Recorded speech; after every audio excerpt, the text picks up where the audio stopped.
what I'm going to do is I'm going to describe how religion can be a source of conflict, then describe how religion can be part of the answer conceptually, then part of the answer practically. And the practical example I will give is in relation to the Middle East peace process, which I'll talk a little bit about. And then I'm also going to say why I think this issue is even more important today under the impact of globalization. So that's how I'm going to break up my remarks. Neil, we don't have a board. There's not a blackboard, but it's something I can draw on.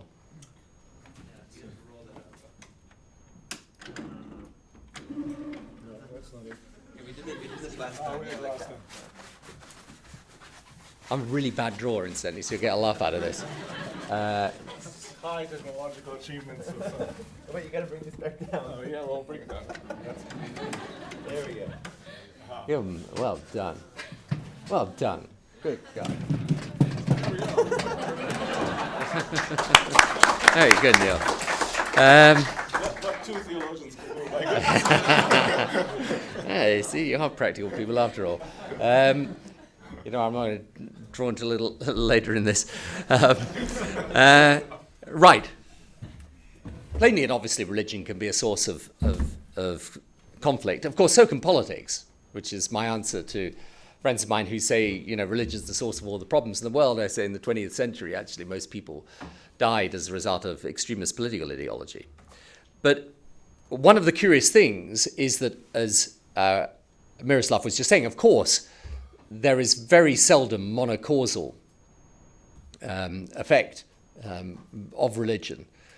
So if you take Northern Ireland or the Middle East peace process, you talk about what's happening in Nigeria today, even if you go back actually and look at things like the Crusades back centuries ago, plainly religion is not the only reason. There are political, economic and social forces at work. However, it is, in my view, both bizarre and misleading to exclude the role of religion as at least part of the causal nexus for the conflicts that we examine. And one of the things I used frequently to say to people in Northern Ireland when they would say to me, look, it's not really about religion at all, this conflict. And I would say, well, it's a pity because the people engaged in it think that it is. And, the fact is that they are engaged in what they're engaged in as a result of a belief that their religion separates them out in an exclusive way from others, and those others are a threat as a result of that feeling.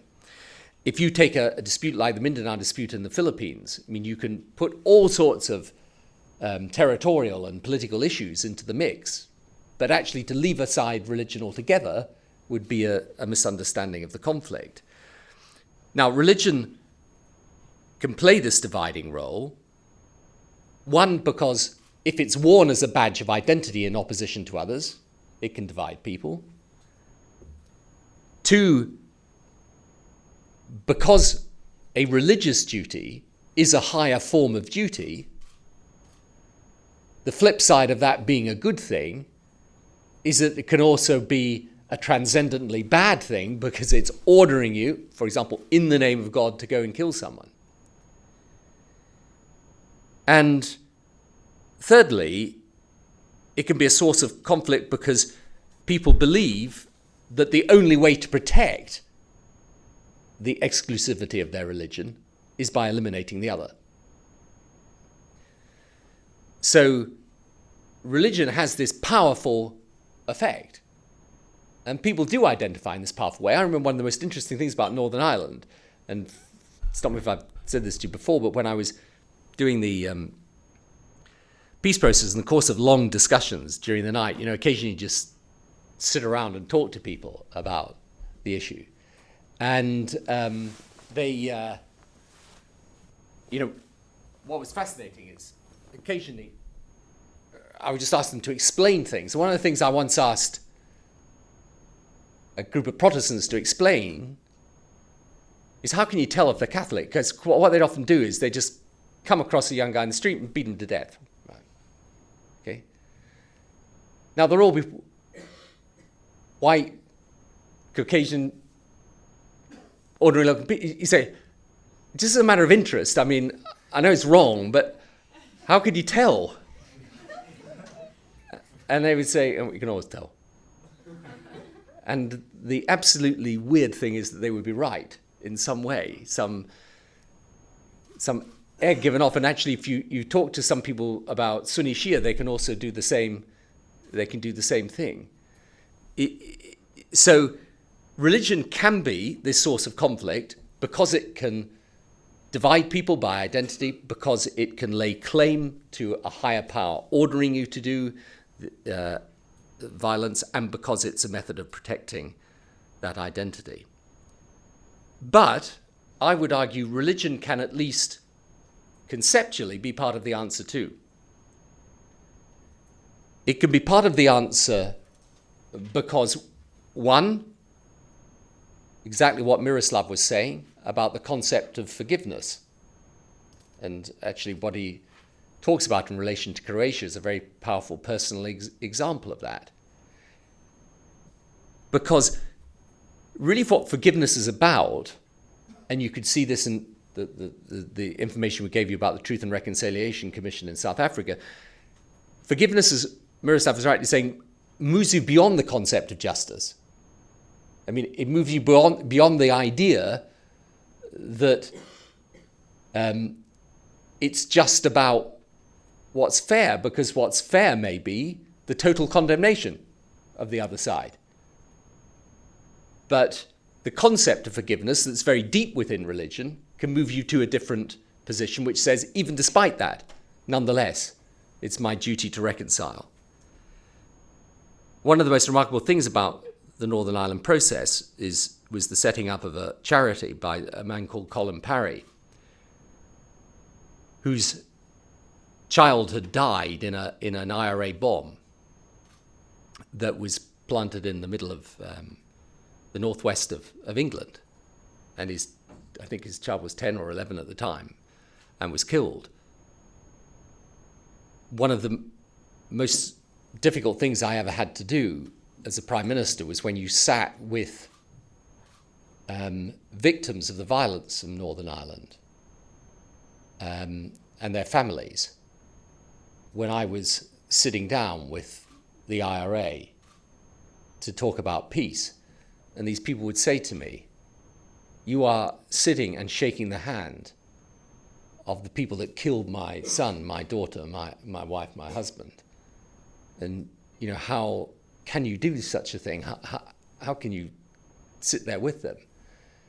And this man, Colin Parry, actually founded an organization that was all about reconciliation, where he actually went out and he met, and eventually he actually met the people who were responsible for the death of his child and was prepared to reconcile with them. And that is something that is only imaginable if you move beyond what is fair or what is just to something that is deeper. And look, as we say all the way through, some of these impulses can come from people who are not the slightest bit religious, but nonetheless, it is also, as Miroslav says, a more modest claim we make, which is that these impulses can derive from religion. Religion can provide, secondly, a very strong impetus to justice, to the concept of justice itself. There are Israelis who will work passionately in the cause of a Palestinian state.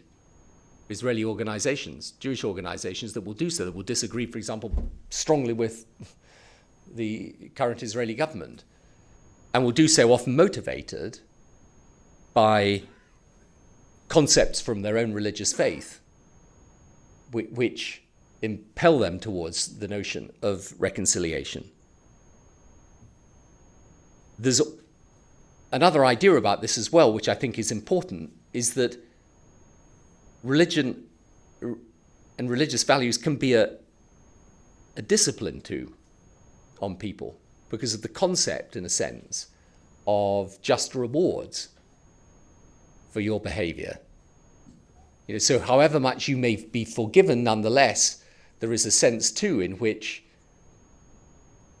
if you behave very badly towards other human beings, there is some concept of retribution of a divine nature, at least.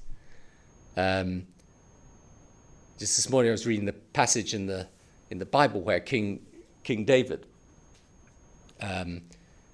falls in love with Bathsheba, who is the wife of Uriah the Hittite, and sends Uriah the Hittite into the front line of battle to get him killed, so that he can be with Uriah's wife. And there's this wonderful passage where Nathan the prophet then goes to King David and explains to him what a wicked thing this is to have done. And he says to him, the Lord gave you everything. He gave you these kingdoms to rule, these cities to govern. He gave you untold riches. He gave you all this happiness, and you repay him with this act of treachery and malice. And then David goes into a period of penance and so on for what he has done. But the point is that religious faith, I think inherent in our religious faith, is a concept that even if this world does not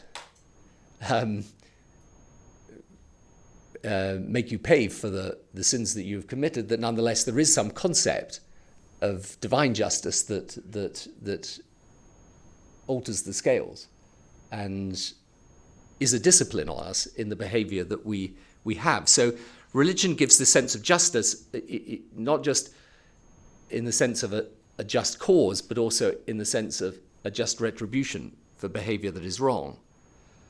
Religion and religious faith, thirdly, has conceptually very strongly within it the idea of not passing by. That is there in the Christian religions, very powerfully there in Islam. One of the earliest dictates of the Lord to the Israelites was to treat the sojourner, or the person that stayed with you, fairly and well.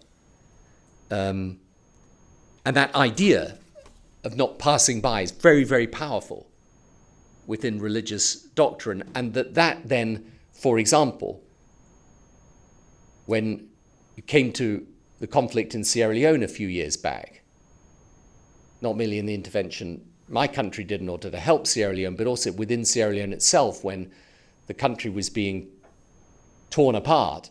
If you've seen the film Blood Diamond, you know what the dispute was over, and how there was a time when the democracy was about to be taken over by a sort of gangster group that was run by various interests that wanted to take the country's resources. And actually one powerful factor in a country that's 50% Christian, 50% Muslim, was the activities of those religious leaders who said that even if we were apart from this conflict in some way, because it was happening between various elements of various villages, we had an obligation to intervene because we could not pass by. And then fourthly, religion conceptually can be part of the answer, because the very thing that Miroslav was talking about earlier, religious faith puts a claim above the claim of government, nation, or race. Really, religious faith, as it is a claim of duty to humanity in the name of God that transcends the claims that your government may make on you to do something, or your nation. And if you ever get the chance to read the story of Dietrich Bonhoeffer and his time in Nazi Germany, and you can see in his life and in his teaching was this incredibly powerful assault that he made on the notion that any form of patriotism could demand that you did such evil in the name of your nation. And actually the political ideology of the 20th century that did so much damage were precisely, in a way, ideologies that demanded obedience to nation or to ideology over and above religious faith. A fascinating account is the account of Nazi Germany's relationship with the church which in some aspects and with parts of the church is very shameful for the church, but on the other hand, with those that took a different view and actually protested, their point of protest was that we have a higher duty than anything that you can ask us to owe to the nation state, to the fatherland. And the reason why in the end Nazi Germany and its ideology was inconsistent with obedience to religious faith was precisely because the whole point about the ideology was that this racially pure concept of the fatherland came before any notion of religious obedience. So religion, I would say conceptually, can do this, can play a role and be a force for reconciliation. But I would also say religion could be part of the answer practically as well. And this is where I will, if we've got, yeah. Here we go. Great. I'll do this specifically in relation to the Middle East peace process. Just talk a little bit about that because you might find it kind of interesting anyway. And basically the point that I want to make here is that when you're leading a negotiation in very, very difficult circumstances, actually at certain key points, it isn't simply about political interests. Some of the deadlock can only be unbroken by values. And some of those values are actually religiously based and religiously grounded, especially in circumstances where religion plays a part. Now, I'm a really bad drawer. You see, here, this is right down there. Yeah, I knew this. I'm afraid the first time I did this, it looked completely obscene. So I want you to. In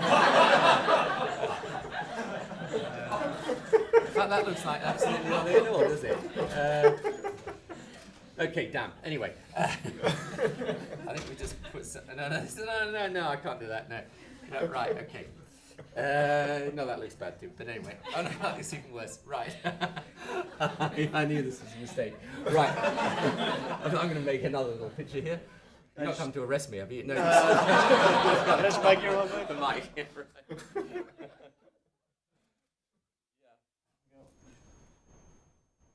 Thank you. A mistake, but anyway. Right, that is another. Okay.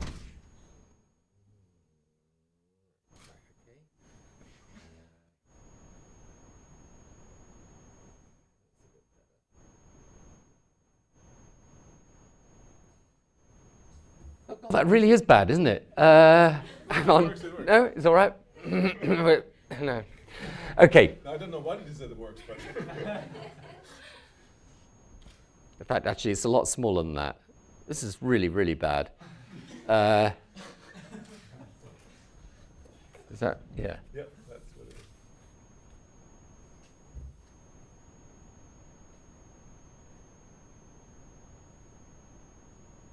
Right. If you take the whole of the region of the Middle East, right, it doesn't really look like that, but in fact, actually, it actually doesn't look like that at all, but except in one sense, you see the scale of the region, and this is sort of Israel and Palestine in there. So it's a tiny, tiny bit of land, which is then surrounded by very large countries, large in population or large in landmass, right? Then when you come here, right, which is basically this writ large, here is the West Bank, right? This would be Gaza here. It's the state of, actually, there we go, right? So it should be a little bit smaller. And here's basically where Jerusalem will be right about there, Tel Aviv right about there. Okay, now, what actually happens in this situation? I mean, that is probably the worst drawing of the Middle East map you'll ever see. But what actually happens in this situation is that you've got two things that are going on. The first is that the actual territory of Israel and Palestine is tiny compared with the whole of the region. And what that means is, essentially, is that people in Israel feel that they are living in actually a very small bit of land, surrounded by essentially nations that are of different culture, different religion, and are at the moment, or to varying degrees, inimical or hostile to them. And then when you come to the actual situation in Israel and Palestine, what you find is that you've got the West Bank.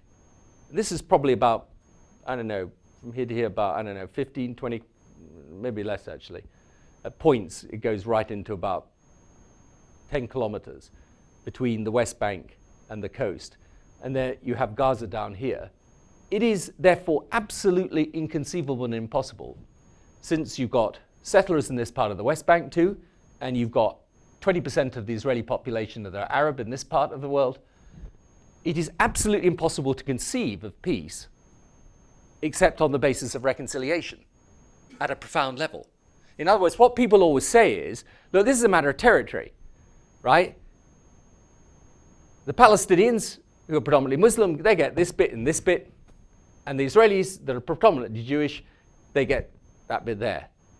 Actually, because when you look at it, it's in this tiny bit of land in this vast area, it is completely inconceivable that these two can make peace together simply on the basis of a territorial deal. Right? I mean, the reason why it's so hard to make peace in this context, and in my judgment why we haven't so far, is because it isn't just a matter of what is the appropriate territory or what are the borders. Actually, the borders people can pretty much work out. You can do land swaps for some parts of the settlements. You've got the 1967 Green Line. It's not actually that hard, except that if the Israelis can't be sure of security and the Palestinians can't be sure of sovereignty, then actually it doesn't matter what they agree in concept about the territory or the borders, there's not going to be peace. So the reconciliation that you have to have is absolutely fundamental to the peace. It's fundamental because the territory is so small. It's fundamental, incidentally, for a very plain and obvious reason, which is Jerusalem, which is divided into East and West Jerusalem, and the Holy City, which is very small in geography, very small, but is the holy place for all of the Abrahamic religions. You can't resolve this by leaving aside religion and religious faith. If there are people who believe as a result of their religion that they should have the exclusive right to worship there, you're not going to get peace. Right? So in Jerusalem itself, this concept of reconciliation is absolutely vital. Politically, actually, this Arab world that surrounds Israel here is today, like Israel, probably as worried about the influence of the power up here, which is Iran, as they are about the existence of the State of Israel on the Arab side or the Arab hostility on the Israeli side. Now, they actually have a combined interest today, combined strategic interest in making sure that power of Iran is properly curtailed. It's very hard for them to come to that view without accepting the fact that just because you're a Jew doesn't mean to say that you don't have the same right to exist in this region as me as a Muslim. Because if they are going to have a point of unity strategically against what is a Shia Muslim power, then that can only really happen if they're prepared to put their strategic interests before their religious difference. And of course, the very reason why Iran operates very strongly with the people in Gaza is precisely in order to make sure that that should not happen. That they see a common enemy in Israel rather than the Israelis linking up with the Arabs and seeing a common enemy in the power of Iran. But the principal reason why the reality is so important is that without some concept of peaceful coexistence and reconciliation, it is impossible for Israel to believe that it is going to have security in this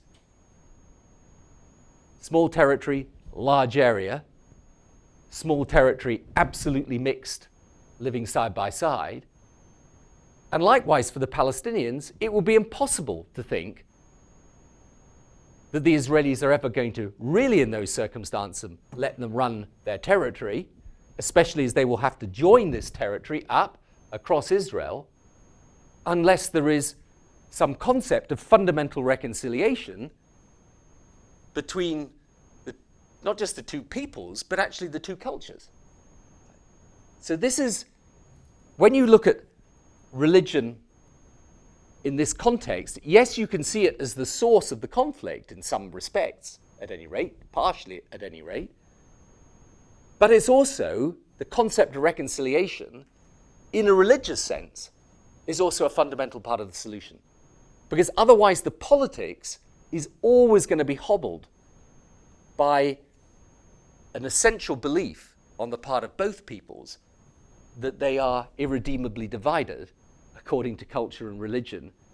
And then the geography, which is the reason for my appalling maps, then make it extremely hard to then reach a political solution. So sometimes when people say to you now, look, the problem is, you just need to get the parties in a room and work out a deal and so on. Actually, that is not going to produce an agreement unless it is matched by the development on the ground of sufficient points of reconciliation and working together and living together that makes sense of that concept of territorial division. And of course, the whole idea really of the two-state solution, because there never has been a Palestinian state, and before the end of the 1940s there had never been an Israeli state.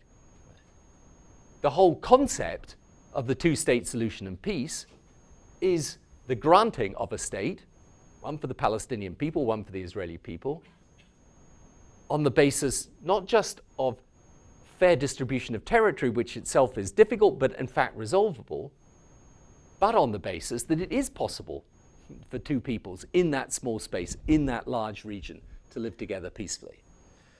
So that concept of peace isn't just about practical political negotiation. It is also about practical religious reconciliation and about people learning to treat each other as equals and as partners, an idea that itself is not possible if you regard the other, the person different from you, as essentially inferior or hostile. So that's why, of course, religion is in part responsible for this, but it is also in part the solution to it. And that's why when we examine this issue to do with religion and reconciliation, and people say, look, religion is the problem, in fact, because so many people are motivated by their faith, and because faith is a real living reality of these two peoples in the lives that they lead, it is inconceivable to talk about a peace process that doesn't have within it this concept also of reconciliation in a religious sense. So, I therefore think religion can be a source of conflict. It can conceptually be part of the answer in terms of its value systems and the claims that it lays. It can also practically be part of the answer by bringing about the context within which political negotiation to resolve conflict can succeed. And why, finally, is this even more relevant today in the era of globalization. In my view, one, because, as I've said before, in globalization, people are pushed together. Second, and this is a very interesting point about the way the world works today, because of modern communication, images of conflict are immediately transmitted across the world. So if something bad happens down in Hebron, around about there, that bad image doesn't stay there for more than 20 minutes. It will be, and the next day certainly, it will be up on websites and transmitted right across the globe. So why is this more relevant today in the era of globalization? It's because globalization is not just about pushing people together, it's also about the visual impact that modern technology allows in events that happen, how things are disseminated, both provocatively and emotionally, as well as rationally. It has relevance, thirdly, because human capital is how the world succeeds today. And human capital cannot be developed except within a framework of reconciliation rather than conflict. So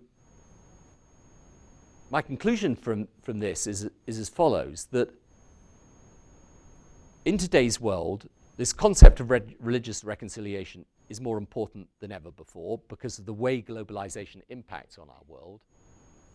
That it is true that religion and religious conflict is a major problem, and possibly the majority of conflicts in the world today have a religious dimension to them. But it is also true that both conceptually and practically, reconciliation through the force of religious ideas and religious practice can play a part in resolving conflict and in bringing about peace and harmony. And this comes back eventually, of course, to the fundamental question that lies behind the whole reason for creating the foundation, the course, and everything else, which is this: what is necessary then to ensure that religion plays the positive, not the negative role? And the answer is to have a view of religion that is anti-exclusivist and that is open to those of a different faith. Okay. So let's take about 10-minute break, and then we'll reconvene and have discussion.